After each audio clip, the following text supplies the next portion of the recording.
Hi guys, കാതോർക്കാതെ എന്ന കഥയുടെ രണ്ടാം ഭാഗത്തിലേക്ക് എല്ലാവർക്കും സ്വാഗതം. അപ്പോൾ കഥ തുടങ്ങട്ടെ. ഓർമ്മകളുടെ കുട്ടിക്കാലത്ത് പോലും സുന്ദരമായ ഓർമ്മകൾ റീനയ്ക്ക് ഉണ്ടായിരുന്നില്ല. എന്തുകൊണ്ടാകും അവളെ ചിറകറ്റു മരവിച്ചിരിക്കാൻ കാലമെന്നും ജീവനോടെ കാത്തു സൂക്ഷിക്കുന്നത്? ജീവിതത്തിലെ ഏറെ നേരവും അവൾ അവളോട് തന്നെയാണ് മിണ്ടിയിരുന്നത്. പലപ്പോഴും അവളുടെ ഭാഷ അവൾക്ക് തന്നെ തിരിച്ചറിയുവാൻ കഴിഞ്ഞിരുന്നില്ല.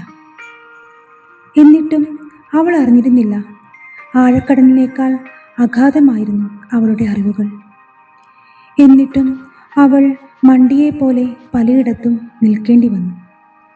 റീന, നമ്മുടെ കഥയിലെ നായികയെ പറ്റിയുള്ള കാര്യങ്ങളാണ് ഞാൻ ഒന്ന് വിവരിച്ചത്.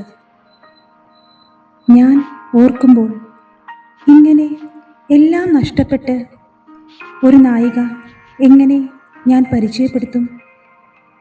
റീന, അവൾ ഒരു കൊച്ചു പെൺകുട്ടിയാണ്. അവൾക്കിപ്പോൾ 20 വയസ്സുണ്ട് കേട്ടോ. അവൾ എല്ലാ സഹോദരങ്ങൾക്കുമിടയിൽ കുറച്ച് സുന്ദരി കൂടിയായിരുന്നു. സൗന്ദര്യം ഒരു ശാപമാണോ? ഇന്നത്തെ കാലത്ത് സൗന്ദര്യമുള്ളത് ഒരു സെൽഫ് കോൺഫിഡൻസ് ആയാണ് ആളുകൾ കാണാറുള്ളത്. പക്ഷേ നമ്മുടെ നായികയുടെ കാര്യം നേരെ മറിച്ചാണ് കേട്ടോ. ചുറ്റുമുള്ള സഹോദരങ്ങൾക്കിടയിൽ നിറം കൂടിയതിൻ്റെ പേരിലുള്ള അവഗണന അവളിലെ വെളുത്ത സുന്ദരമായ മേനിയെ അവഗണയോടെ നോക്കാൻ അവളെ പഠിപ്പിച്ചു. ഇന്ന് അവൾക്ക് 20 വയസ്സുണ്ട്. ഞാനൊരിക്കൽ അവളോട് പറഞ്ഞു, ശ്രദ്ധിക്കാതെ പോയ നിന്റെ സൗന്ദര്യം ഇപ്പോഴും മങ്ങലേൽക്കാതെ കാത്തു സൂക്ഷിക്കുന്നത് നിന്നെ ഇന്നും അദൃശ്യമായി സ്നേഹിക്കുന്ന ദൈവമാണ്. പിന്നെ എന്തിന് നീ മുറിയിൽ തന്നെ ഇങ്ങനെ ഒതുങ്ങിക്കൂടുന്നു? റാങ്കുകാരിയായിരുന്നിട്ടും മറ്റുള്ളവരുടെ ദയക്കായി കാത്തു നിൽക്കുന്നു. അപ്പോൾ അവളുടെ മുഖം മങ്ങി. കരിപുരുളാത്ത കണ്ടടത്തിൽ നിശ്ചലമായ തടാകങ്ങൾക്കിടയിലൂടെ ഇടവിടാതെ മഴ പെയ്തിറങ്ങി. എന്നിട്ട് അവൾ ഇടർന്ന ശബ്ദത്തിൽ എന്നെ നോക്കി പറഞ്ഞു, എനിക്കെന്തേ നിന്നെപ്പോലെ ചിരിക്കാൻ കഴിയുന്നില്ല? ഞാൻ നന്നായി പഠിച്ചു, എനിക്ക് സൗന്ദര്യവുമുണ്ട്, എല്ലാം സമ്മതിച്ചു. എന്നിട്ടും എനിക്കെന്തേ നിന്നെപ്പോലെ ജോലിക്ക് പോകാൻ കഴിയുന്നില്ല? നിനക്കുള്ള പോലെ സ്നേഹിക്കുന്നവർ അടുത്തില്ല. അന്ന് അവൾ എന്നെ ആക്രോശിച്ചു, എന്നെ തള്ളി മാറ്റി. അവളുടെ നിറങ്ങൾ മങ്ങിയ വീടിൻ്റെ ഭിത്തിയിൽ ചുരുണ്ട് അവൾ ഇരുന്നു. ഇത് കണ്ട് ഞാൻ ഒന്ന് പതറിയെങ്കിലും സ്നേഹത്തോടെ അവളുടെ തോളിൽ തട്ടി. പ്രശ്നങ്ങളില്ലാത്ത മനുഷ്യരില്ല കുട്ടി.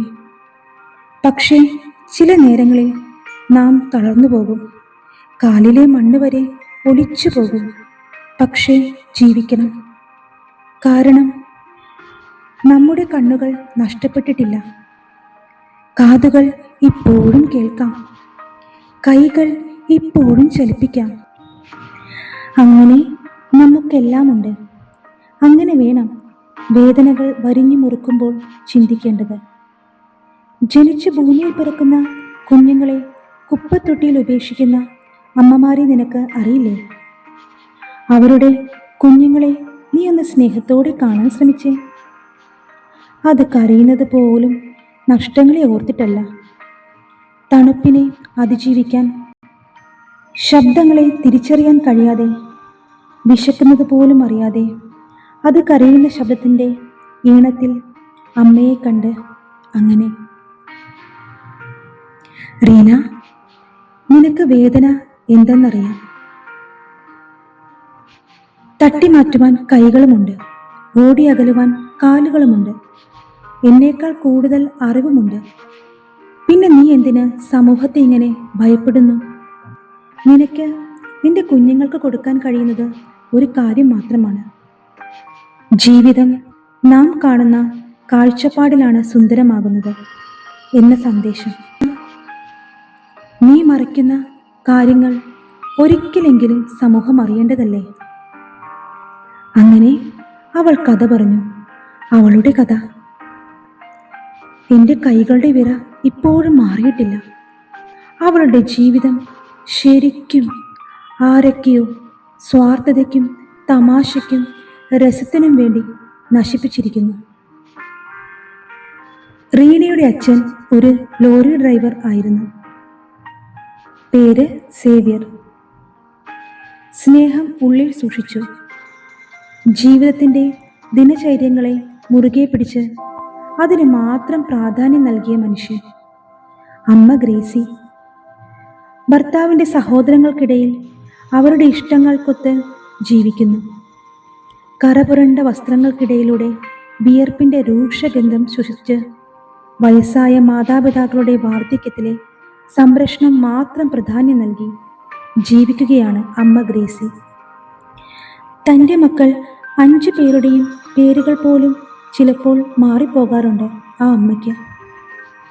തനിക്ക് 5 മക്കൾ ഉണ്ടെന്നതിലപ്പുറം അവരെ പ്രായത്തിൻ്റെതായ സുരക്ഷിതത്വത്തിൽ വളർത്തുവാൻ മറന്നുപോയിരിക്കുന്നു. അങ്ങനെയിരിക്കെയാണ് റീനയ്ക്ക് 16 വയസ്സുള്ളപ്പോൾ വഴിയരികിൽ നീല കണ്ണുകളുള്ള ഒരു ചെറുപ്പക്കാരൻ്റെ ദയനീയമായ വാക്കുകൾ ശ്രദ്ധിക്കാനിടയായത്. കയ്യിൽ വെള്ളമുണ്ടെങ്കിൽ കുറച്ച് തരുമോ മോളെ? ഇത് പറഞ്ഞു തീരും മുമ്പേ അയാൾ റീനയുടെ കയ്യിൽ പിടിച്ച് തളർന്നു വീണു.